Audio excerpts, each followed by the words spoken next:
Now, an estimated 22,000 refugees are projected to arrive in the U.S. Fort McCoy is identified as one of the installations to receive a portion of those refugees.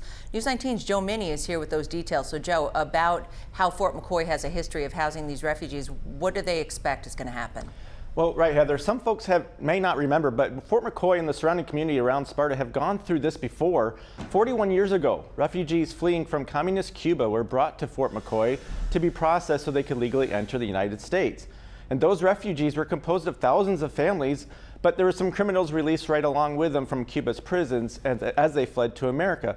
Unfortunately, those refugees were cast in a negative light as many Americans felt all Cubans were criminals. So when they arrived in Wisconsin, the initial reception was cold and language barriers prevented many from getting to know them. Now, with Afghan refugees on the way, learning from the past may help this time around a smoother process.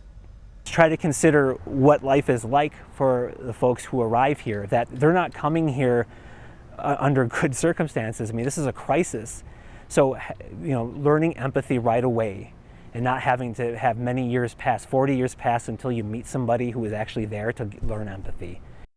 Now, 14,000 Cuban refugees were at Fort McCoy in the 5 months they were there, and it was difficult as the post was overwhelmed almost right away. But the hope is the Fort McCoy community is better prepared to welcome those who help military personnel while deployed in their country.